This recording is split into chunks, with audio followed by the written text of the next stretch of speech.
Hi, welcome back. Great to see you guys and nice to see you all in the parking lot today for pickup. We're doing our fall container garden. I was hoping we'd all hang out in the backyard, but we're not going to do that. Maybe soon, hopefully. Probably not, but anyway, we're doing our fall pot, and you know what you got there. Just a couple things. We did get the curly leafed one is your kale, and then if you got the round one, round edge leaf, this is your cabbage. And this is Osaka pink. So look at your tag because it'll show them as mature with their pink color inside. And hopefully we'll get them to happen. This one's got a really pink center and it's got that pink variegation in the leaf. Be really nice if they got to that maturity before we freeze. But these will tolerate the cold temps pretty well. And I wouldn't eat these because they are ornamental pretty much. They come out of the greenhouse that they do use pesticides in. So just saying they're not organic in any way. Also, I gave everybody, which this guy I think needs a little drink, but we got some Swiss chard. This is a nice fall plant. Besides being a vegetable that not everyone loves, I did cook it one time and it was not good. Maybe I needed more garlic or salt or something. But anyway, some people tell me they like it. But it's a nice ornamental plant just because if you also again look at the tag, you'll see the colored stems, and as it matures, it will show up more color. And this just needs a drink here. But other than that, and as you're having this in your pot, you do see some leaves failing. I would just pinch those off as you're going. So you either got that or you got the fall fountain grass, the red fountain grass, which also looks great. You may have had this in your garden from all summer. It'll start sending out those plumes for fall, which is nice. And what else do we have? We have this fall pansy, and what is it called? Solar flare. I picked these out specifically. Aren't they a great color? We usually do mums. I just brought some mums just to say you could do mums, but I find the mums just don't last as long because it's so warm. It's going to be warm this weekend again, and they bloom out so fast. And you know, all you need to do is forget to water it a couple times, and then they dry and they'll come back, and it's disappointing. So, I mean, the mums are great, but they like cooler temperatures. So all of these take cool temperatures for sure, but the mums will bloom out faster. So I just opted for something a little different, and that's why we want the pansies. Everybody thinks pansies are spring, of course, because they're cool temperatures. This is the first thing you'll see in spring, and now the last in the fall. So actually, you're going to get a longer life. A longer life out of these in your pots is what I was thinking for sure, because these will last way into frost. I've had these even actually overwinter some in my pots that were in a sheltered spot.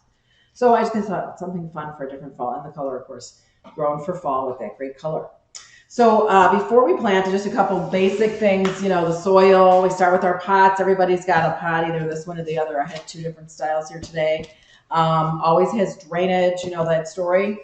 Always get a pot with drainage. We're doing the lightweight plastic, so you can leave this out late. You can even leave it outside all winter, but you know, when they freeze and thaw, they may crack. So if you can drag it into the garage after, you know, it's done, but after it starts to freeze outside, you could probably drag it in. And sometimes I've actually had the cabbage and kale overwinter in my garage, and you may get that luck too if you just pull it into the garage and then pull it out in spring and see what happens early spring.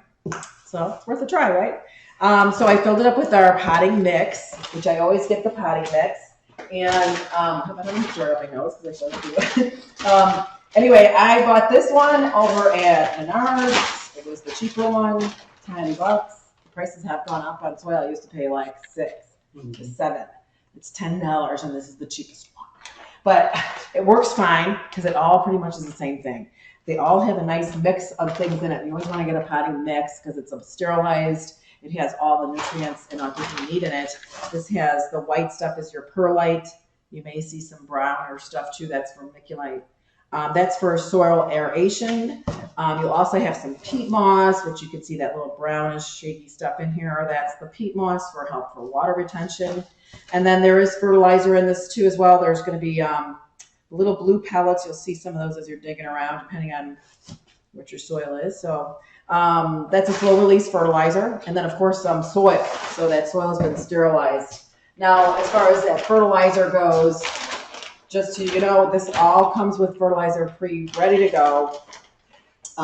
Just to say what this fertilizer situation is. I know I tell you this every time, but I'm going to tell you. It's a 12-4-8 nitrogen, phosphorus, potassium, NPK. So that's leaves, Leaves are your nitrogen, phosphorus is your flower growth, and potassium would be for your root growth. So that's why the numbers are a little different, because the adjusted. Now I just had to run to the store to get a little bit more soil, so I did get the Miracle Grow, $16.99. Talking about a brand name, that's going to be higher in price. Always, because they put you advertise on TV and all that. You got to pay for that. So let's just tell you what this one says, just for fun. Here's your numbers. Everyone's going to have it. Analysis. And it is a 21, 11, 16. So it's a little higher number on the slow release fertilizer. This is going to feed you for 6 months, the other for 9. Either way, slow release fertilizer is in the soil. It's ready to go. You don't really have to think about it because it's fall. We don't have 6 months or 9 months to grow yet. So don't worry about it. In the spring, I would say supplement after a few months. I would supplement with a water-soluble fertilizer like Schultz's All-Purpose. 20-20-20. This covers everything at a high dose. This is what a grower would use. But this I just got at the Menards. I like to use this too in the summer, and you can still use this now because I'm sure you still have some annuals, and we got at least another month of growing, I think. Hopefully, maybe more. Anyway, this bloom booster, just to give you more and nutrient information, this is a 15, 30, 15, high in that middle number, so that's going to give you more blooms. So just saying, these are your chemical fertilizers. If you really want to go organic, you use your Fish Emulsion, and it's a 5-1-1. So talk about a difference in nutrient value. It's just a slower release, and it won't burn your plants. So it just mixes directed. Usually just watering in with the watering can is good. But usually in a container over the summer with that slow release fertilizer, it does leach out. And also if you forget to water a few times, it's dry, the plants are stressed, you're going to have some of that fertilizer break down a little faster. So it may not last as long as the label says, just saying, especially when it's being watered and running through the pot. So it can be washed through just as well. So supplementing is good halfway through.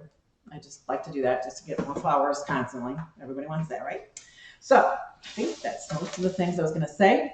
Here's our pot. I filled it about almost to the top, but a good inch or two from the top.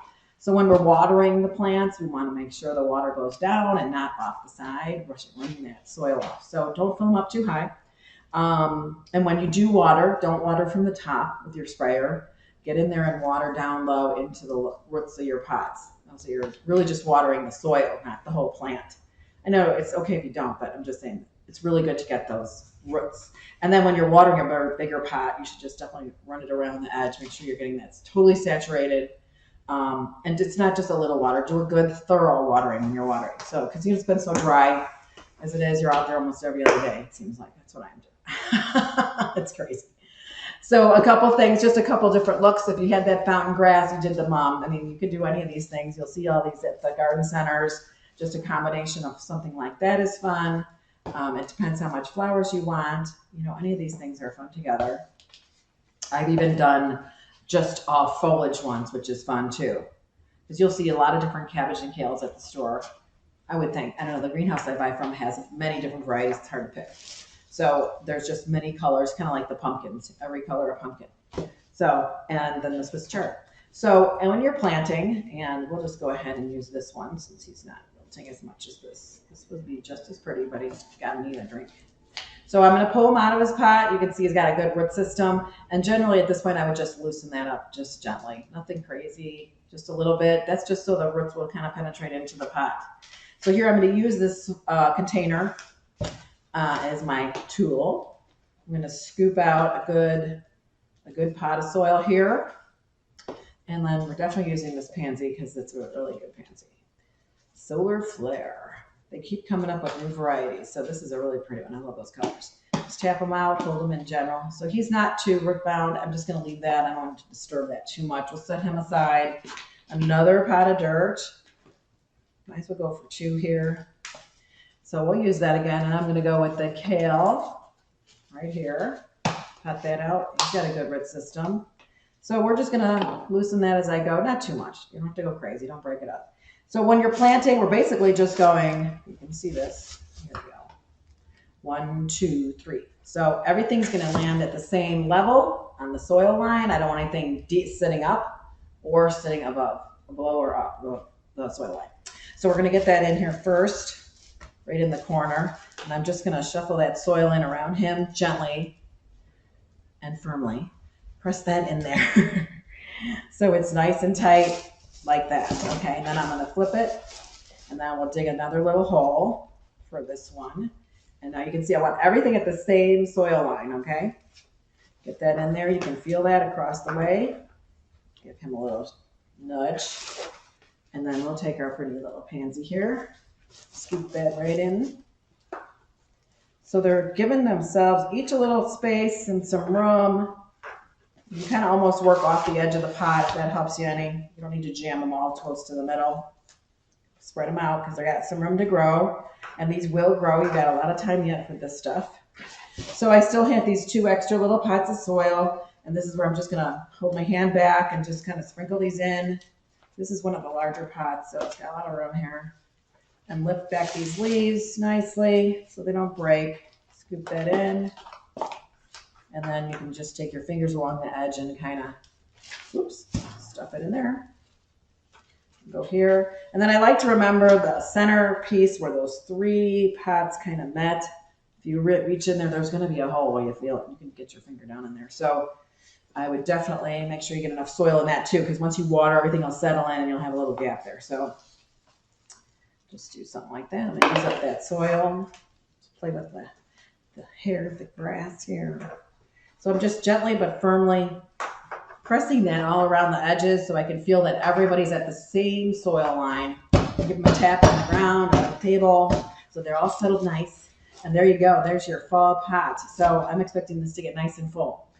Hopefully we have enough weather, warm weather, rain, and you're going to want to water this right away. But if you can do it tonight, otherwise tomorrow morning will be fine. But yeah, water them because I know they're a little thirsty. I watered some of the cabbage and kales before I left, but I didn't get to all this Swiss chard. So anyway, they'll need a little drink, and then this should be nice at least, hopefully, past Halloween. Sometimes it's nice at Halloween. We'll hope for that. So anyway, we'll see you in Halloween because we're going to be doing a Halloween centerpiece. So we'll see you then. Thanks for coming. You guys have a great weekend. Bye. It's only Tuesday.